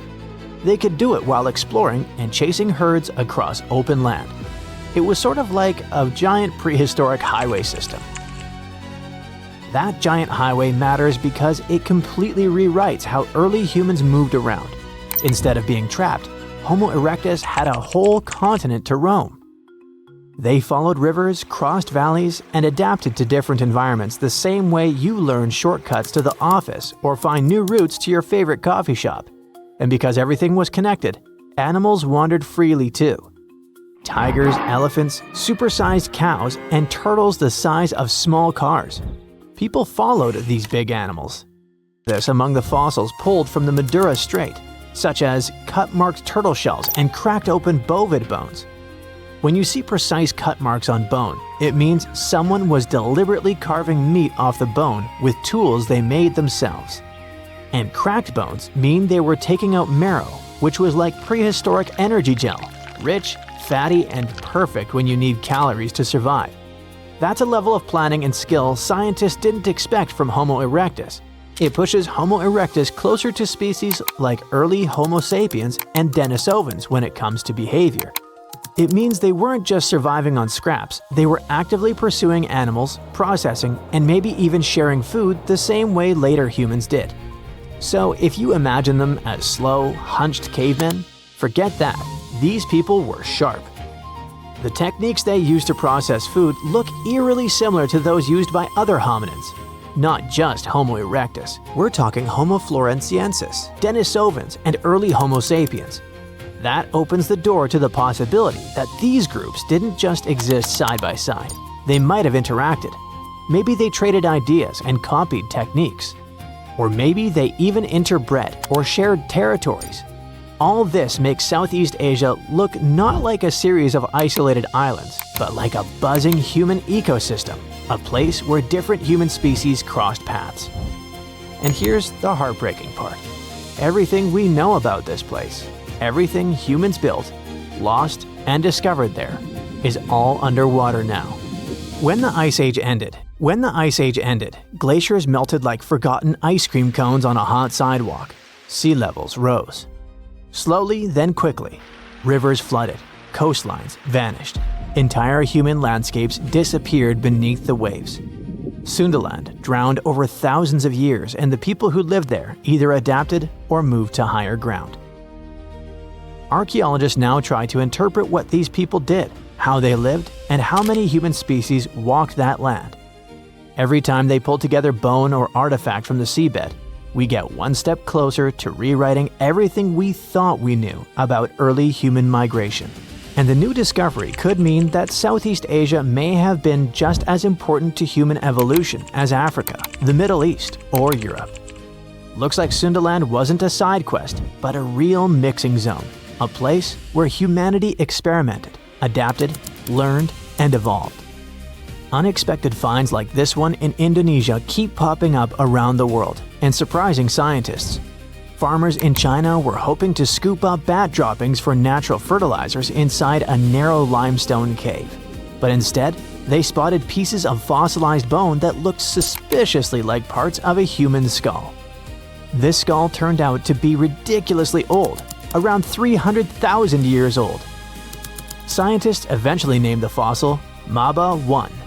The discovery happened way back in 1958, but ever since then, nobody could agree on which ancient human species this skull belonged to. During the late Middle Pleistocene, the world was basically a crowded highway of different ancient human species wandering around. Or just maybe, Maba 1 came from a species we've never met before. The big issue was that researchers only found part of the skull, no jaw, no other bones. So it was like trying to solve a giant puzzle with half the pieces missing. For ages, scientists guessed it might be Neanderthal, but now they've used micro-CT scanning, which is like an X-ray superpower that lets you peek inside fossils without breaking them. That's when they noticed weird tube-like structures connecting parts of the brain case, something Neanderthals basically never had. The inside shape of the skull looked way more like Homo erectus, a much older human species. But even that wasn't a perfect match. The skull's size and shape were closer to modern humans and Neanderthals, and it showed traits Homo erectus usually didn't have. For example, it had a shorter forehead area and a thickened bregma, the meeting point between two skull bones. Maba 1 also had a strange dent on the forehead, almost like a bruise frozen in time. Whatever caused it, maybe a fall, maybe anemia, it happened while the person was alive. But there was no sign of infection, so that individual probably healed and kept living after whatever hit them. So Maba 1 doesn't match any known species perfectly, but it shares features with several and has a similar mystery fossil vibe as others found across Africa. In 1976, a famous paleontologist and her team found another human-like skull in Tanzania. That skull had features that looked surprisingly similar to Homo sapiens, even though it was unbelievably old. Scientists think it may be one of the earliest examples of our species ever discovered. That means this skull could help solve one of science's biggest questions. When exactly did Homo sapiens first show up? The sediment layer where that skull was found goes all the way back to the Middle Pleistocene. That's way earlier than what old textbooks used to claim about when modern humans appeared.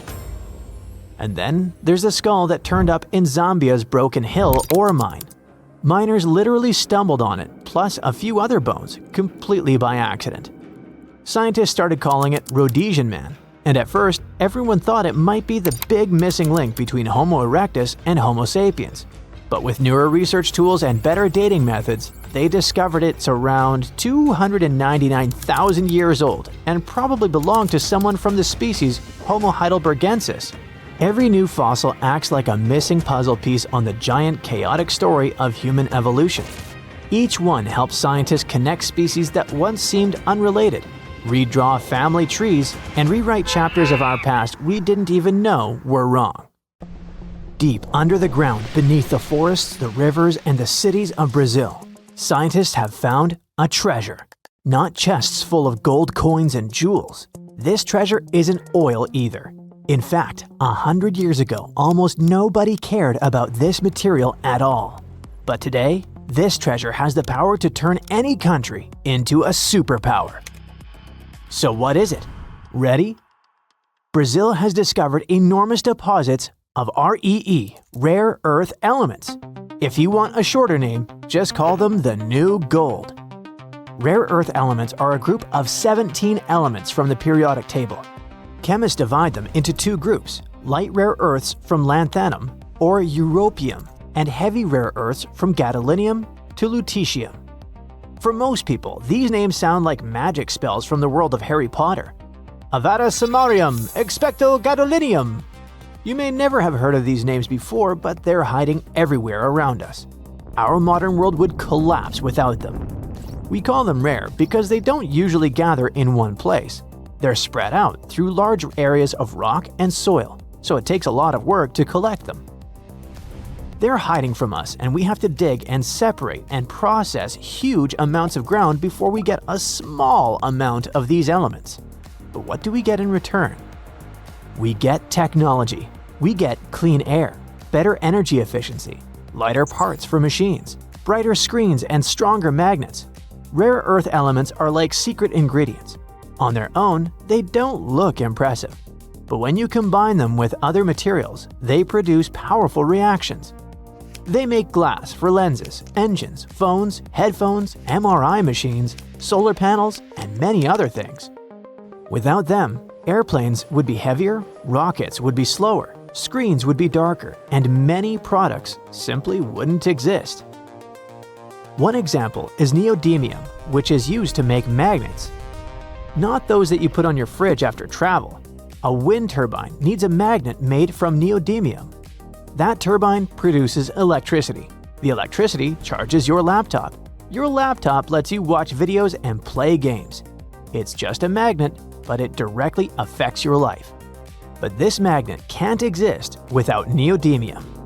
A tiny element in the ground becomes a tiny part inside a giant production that keeps our modern world running. And this is far from the only use of neodymium. And here is why Brazil matters. This country has a chance to become the second largest supplier of rare earth elements in the world and the number one outside of Asia. Mining these elements creates jobs for thousands of people. Processing and selling these metals is a huge boost for the economy. But talking about economic indicators is boring, so let's play a game instead. You'll hear the name of a rare element like a spell from a magic book and try to guess what it's used for. Yeah, once the game is over, you won't magically turn into a REE expert, but you'll surely get to know the subject matter. Maybe you'll even want to work in this field someday. Ready? The first element is scandium. What is it used for? Making books, baseball bats, or chainsaws? The answer is bats. People use scandium to make super strong metal alloys and ultra-light components. Where else can we see it? In bicycle frames, aerospace parts, rocket components, stadium lights, and even X-ray machines. Scandium helps send spacecraft into the sky and produce semiconductors. You have heard that word many times, but many people don't know what it means. A semiconductor is something that can let electricity through and also block it. It's like a tap. Water can flow or it can stop. Semiconductors do the same thing with electric current inside microchips. They're essential for every piece of modern electronics. Next, yttrium. Where can you find it? TVs, ceramics, or batteries? It was a tricky one, so the answer is everywhere. Plus, this element is essential for superconductors. A superconductor is a material that can carry electric current with zero electrical resistance, meaning no energy is lost as heat. In ordinary materials, electricity always produces heat because of resistance. But when superconducting materials are cooled to very low temperatures, resistance disappears and current flows perfectly and safely. Yttrium-based components are crucial components of certain high-temperature superconductors, helping make them practical and usable in real-world applications. So this is also a crucial element for scientists who love to conduct experiments with extremely low temperatures. Yttrium is also added to metals to make them stronger, more heat-resistant, and even more resistant to radiation. In other words, this element is a magic boost for metals. Here comes lanthanum. It sounds like a mighty wizard from a fantasy world who uses spells of illusions or mind control. But what is it for in the real world? Lenses from video cameras? A pencil lead? Air conditioners? Lanthanum is used to make optical glass in camera lenses. When you watch a beautiful scene in a movie or take a photo with your phone, you can quietly thank lanthanum and the people who mined it from the ground. It's also used in oil refining, helping us get fuel and energy that our machines need. Cerium is yet another unsung hero. What does it do? Does it help purify the air, boil water in a kettle, or ensure the operation of vacuum cleaners? It helps the environment. Cerium is used in catalytic converters. These devices clean toxic gases from car exhaust. Without cerium, the air in big cities would be much dirtier. Cerium is also used to clean water and to produce glass that protects from radiation. In a way, this rare element is our shield against poison, pollution, and radioactive danger. Now meet praseodymium. I've got a hint here. It's used in extreme conditions. Which ones? Cold, heat, or vacuum? Praseodymium helps to carry out work in extremely low temperatures, far below the coldest point in Antarctica. It's also used in lasers, magnets, and even for making yellow-green pigments in glass and ceramics. So next time you see a cup colored that way, you can nod wisely and say, "Ah yes, I see a praseodymium." The next element is essential for anyone who loves music. Meet neodymium. What do you think? Are these headphones, microphones, or synthesizers that work thanks to it? This element is used to make magnets that are necessary for speakers, headphones, and hard drive production. It also helps to create high-strength permanent magnets, which are crucial for electric car engines, wind turbines, and many other things. But for most people, the magic of neodymium is simple. It gives us music in our headphones while we ride the bus, walk in the park, or relax at home. REE are everywhere. Even if some objects doesn't contain them inside it, rare earths are probably used to make the machines that produced this object. But that is not all. Brazil also has huge deposits of graphite. Graphite is not a rare earth element, but it's still extremely important. When people hear the word graphite, they think of pencil tips, but that is only a tiny part of its story. Graphite is used to make fire-resistant laboratory containers, lubricants for machines, heat insulation for buildings, anti-corrosion coatings, chemical reagents, and even parts of nuclear reactors. Another treasure that Brazil has is lithium. It's not REE, but our modern world depends on it very much. Today, most modern batteries can't work without lithium. Your phone, your laptop, your electric car, iPad, and camera. All of these devices run on these batteries. Most of the world's lithium comes from Australia. Argentina and Chile produce large amounts too, but Brazil is rising fast. In 2023, this country became the 5th largest producer of lithium. Soon, it may reach 3rd place. Brazil is also a global supplier of nickel, which has its own long list of applications. But we'll stop before your brain melts from too much information. Now you've heard about rare earth elements and the surprising role they play in our lives. They're invisible to us, but they power our world. They help us travel, communicate, create, and dream. That's why this treasure under the soil of Brazil is so valuable. It's not just elements, it's the future. Game over! Congratulations, you've just completed REE 101. Here's your certificate. See you next time! The country's authorities are hiding something from you. They don't want ordinary people to ever find out the truth. You can see a lot of fake photos and false locations on the internet, but almost none of them are true. So what secret are they keeping? You definitely don't expect to hear this. They're hiding a tree. But it's not just a tree. Money grows on its branches. Can you believe it? Of course not, it's a joke. But the truth is, America does protect the oldest tree in the world, and its name is Methuselah. You can Google it and you will find a lot of fake pictures and some old gnarled aspens. Real photos of Methuselah are quite rare, and its location remains a mystery to this day. It's known to grow somewhere along the Methuselah Trail in the Inyo National Forest in California. It's a bristlecone pine tree, and its age is more than 4,600 years. Imagine how cool it would be to touch the trunk of that tree and feel all those thousands of years of history. Only, it's not cool. This is the reason why the country is hiding its location. If thousands of tourists touched the tree and picked up small pieces of its branches, it wouldn't last even a month. Many trees in this area are pretty weak right now and suffering from drought and all kinds of bad insects. So Methuselah is also in danger. Don't touch or approach it, even if you find out the location. The tree was discovered by dendrochronologist Edmund Shulman. A dendrochronologist is a scientist who studies the rings of ancient trees. But more on that later. So Shulman discovered the tree in the middle of the previous century, and over the past 50 years, it has become shrouded in rumors and legends.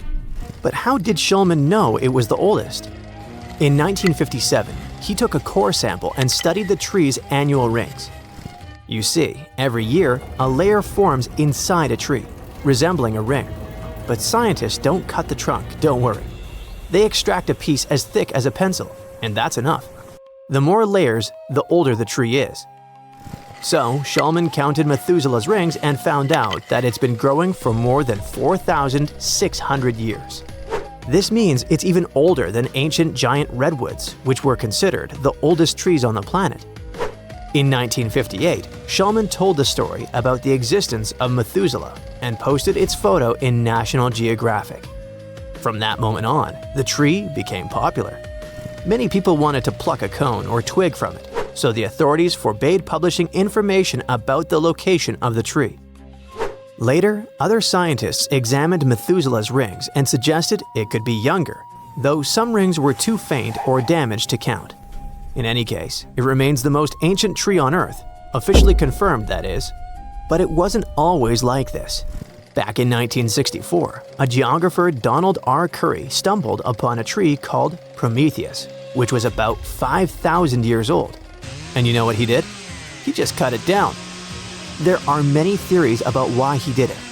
The tool for getting core samples was broken, or this guy didn't know how to use it, but the result was sad. The tree didn't survive. Hopefully nothing like this will happen to Methuselah and it will live a long life. But why are scientists so worried about it? Yeah, it can tell a lot about the history of our planet. But is there another reason? There's a theory that this tree could live forever if no one cut it down, and droughts or parasites didn't destroy it. So basically, Methuselah's like nature's fountain of youth. Imagine if we could use that trick on people. Okay, now we know what the US hides, but do you know what Australia keeps secret? Not just a tree, but an island. Even if you were allowed to visit the island, it wouldn't be easy for you to get there. The island is located between Australia and Antarctica, somewhere in the middle of the ocean. But it's unlikely that you would get such permission. The fact is that Heard Island is completely untouched by humans, and Australia wants to keep it that way. You'll find little reliable information about this island on the internet. All we know is that the island has 2 active volcanoes, Australia's tallest mountain, and several glaciers. But you know what the coolest thing is? It's home to animals you won't find anywhere else. The island's closed ecosystem preserves creatures that might have never seen people. The next island is quite famous and is located in Brazil. The authorities don't keep it a secret, but they protect it from tourists. Even if you had permission to visit this place, you probably wouldn't want to. This is Snake Island, and its name speaks for itself. This piece of land contains the largest concentration of venomous snakes in the world. Those are golden lancehead pit vipers. One bite of this snake is critically dangerous for a person. The snakes are all over the place there and have almost no competition from other animals. Only specialists capable of handling these reptiles can visit the island. Lots of secret places stay off limits because humans can mess them up without meaning to. It's not that we're bad, it's just that even being there can change tiny invisible parts of nature. And here's a great example of the kind of destruction we can trigger. You've all seen photos of ancient cave paintings with horses and bulls. One of the most famous of such caves is the Lascaux Cave, which is located in France. On the walls inside the cave, people found more than 600 drawings and about 1,500 engravings. The 20,000-year-old drawings depicted different animals. Scientists opened the cave to the public, and this led to a disaster. Too many people came to see the cave, and it messed up the cave's ecosystem. Then a fungus showed up and started spreading over the walls, ruining the old drawings. It was a tragedy for the scientific world. The cave was quickly closed to visitors. Now, only a small group of archaeologists can enter it. No one knows when or if the cave will open again. Those glimpses of human history from the first European settlements might be lost to the public forever. Our next secret location is in Svalbard, Norwegian archipelago. This is the Svalbard Global Seed Vault, a massive storage vault that can keep 4.5 million seeds of different types. The authorities say that the seeds are stored there to preserve the population in case of a local disaster. But a lot of people think they're tucked away for the apocalypse, ready to help us replant Earth if everything goes wrong. But why, of all countries, did people decide to store seeds here? Because of Svalbard's cold, dry climate. The weather conditions here are ideal for seed preservation. The vault is well guarded, it's classified, and no one can get inside except for authorized persons.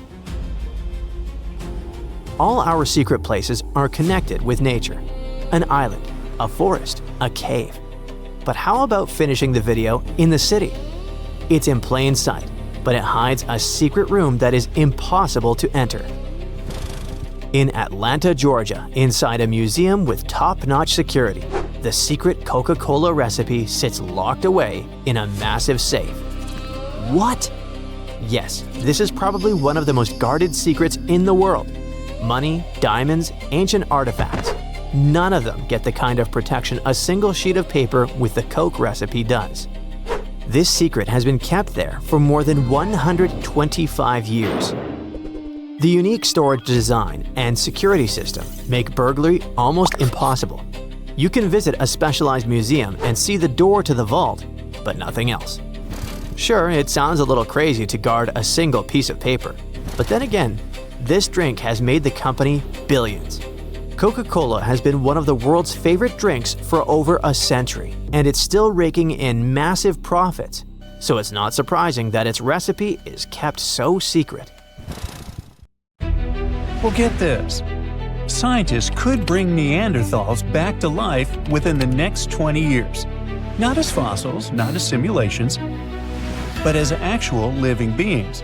And no, this isn't a sci-fi movie pitch, but a real debate happening right now in genetics labs and ethics panels around the world. The DNA has already been decoded, and the only thing standing between us and a living Neanderthal is whether we should do it, not whether we can. So let's get some things clear. Neanderthals weren't cavemen dragging clubs around as cartoons taught us. They were just like humans, our close cousins, who lived across Europe and Asia for hundreds of thousands of years.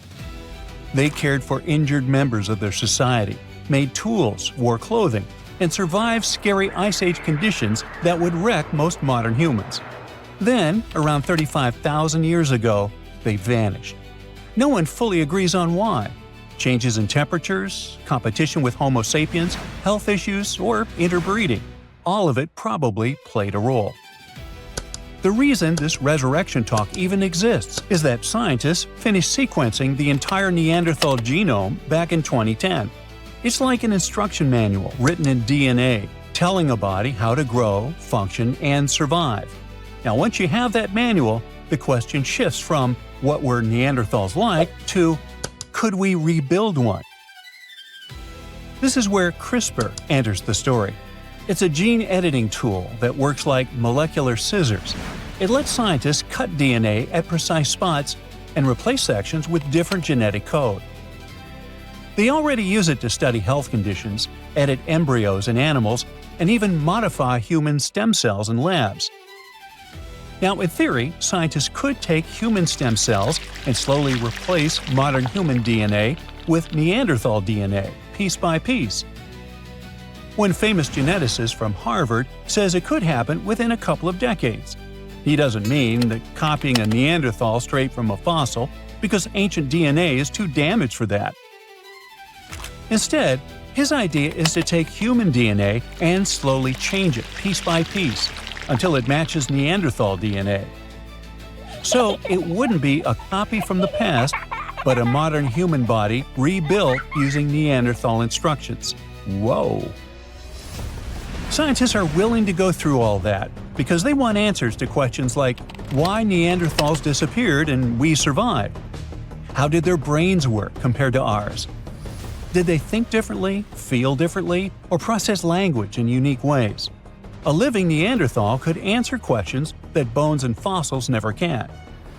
Some researchers even think this could help modern medicine.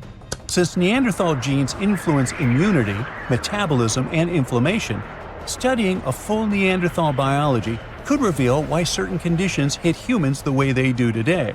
So, in a strange way, reviving them could help us. But all this excitement hits a wall made of ethics. A Neanderthal wouldn't just be a lab mouse, it would be a person. That single fact flips the entire project upside down. You can't treat a person like an experiment, even if science really wants answers. Being the only Neanderthal on Earth would be tough, to say the least. They'd have to live with no culture, no community, no one who would want to truly share their biology. They'd grow up surrounded by modern humans who would study them nonstop and forever label them as an experiment. So, critics of the idea are sure that kind of isolation could cause serious psychological damage. There's also the issue of consent, which the experiment would completely break. No Neanderthal can agree to being born into a modern world, raised by humans, studied for life, and used as proof of a theory. Consent is crucial in medical ethics, and you can't even test meds without it. Cloning a human ancestor would break that rule. Now, if we forget about ethics, there are also serious biological risks. No one knows how a reconstructed Neanderthal genome would behave in a modern human womb. Pregnancy alone could be dangerous. Development might not follow expectations. Immune reactions could go wrong.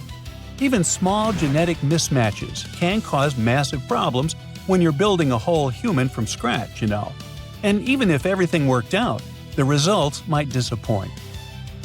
One individual couldn't recreate Neanderthal society, and behavior comes from culture as much as DNA. Without a full population, the answers we get could be shallow, misleading, or incomplete. The debate on whether we should or should not bring back Neanderthals is so intense because the possibility of doing so is very real. Genetic engineering keeps accelerating, and the tools keep getting cheaper, faster, and more precise. Right now, no lab has approval to try this. No Neanderthal embryo exists. But scientists, ethicists, and state officials already argue about rules, limits, and red lines, which is another proof of how close it feels. It also brings up the big question of whether scientific curiosity has limits and who gets to decide them. Right now, there's no law that bans resurrecting extinct humans. Once one country allows it, others could follow, faster than the rules can keep up. And then, there are scientists who counter all this with a different argument. What if not doing it is also unethical? They point out that we already revive extinct animals, manipulate genomes, and alter life at the deepest level. Understanding Neanderthals could help modern humans survive future climate shifts or mass health disorders. If Neanderthals thrived in extreme conditions, their biology could hold survival clues we desperately need. From that perspective, if we refuse to explore this knowledge, it could cost the world many lives someday. If all this doesn't touch your heart at all because you have nothing to do with Neanderthals, here's a surprise for you. When you look in the mirror, you're probably staring at a tiny piece of one of them. It could literally be in your DNA. According to a study from a couple of years ago, Neanderthals didn't just vanish into thin air, but blended into us. Modern humans, whose ancestors migrated out of Africa, carry about 1 to 4% of Neanderthal DNA. Scientists only have a handful of high-quality Neanderthal genomes to study, just 3 really solid ones. They come from bones found in a cave in Croatia that are about 50,000 to 65,000 years old, plus 2 others from Eurasia dating to around 80,000 and 50,000 years ago. It's not a lot to work with, which means every new discovery matters a lot. Every person has 2 versions of each gene, one from mom and one from dad. When 2 very different groups mix, their offspring end up with more genetic variety. The scientists compared DNA from those 3 Neanderthals with genetic data from about 2,000 modern humans. What they found was shocking. Neanderthals themselves may have carried up to 3.7% modern human DNA. So Neanderthals weren't just mixing into us, we were mixing into them too. Roughly 1 out of every 30 Neanderthal parents may have been a modern human. And this didn't happen just once. The DNA shows at least 2 big periods of mixing. One happened around 200 to 250,000 years ago, and another around 100 to 120,000 years ago. There may have been more, but DNA is like a blurry photo. The older the event, the harder it is to see clearly. According to another recent study, most Neanderthal DNA in modern humans came from one long, intense mixing period about 47,000 years ago that lasted nearly 7,000 years. That's generations growing up together. This lines up with real bones, too. Scientists found skulls about 100,000 years old in Middle Eastern caves that look mostly like modern humans, but with thick brows and other Neanderthal-style features. Sadly, It looks like Neanderthals had a much smaller population than scientists thought. This makes it harder for them to stay genetically separate. As waves of modern humans kept moving out of Africa and mixing with them, Neanderthals didn't disappear but dissolved into the larger human population. So, Neanderthals didn't lose the game of evolution. They're part of us. It's something worth keeping in mind when you think about the ethical side of bringing back one of them.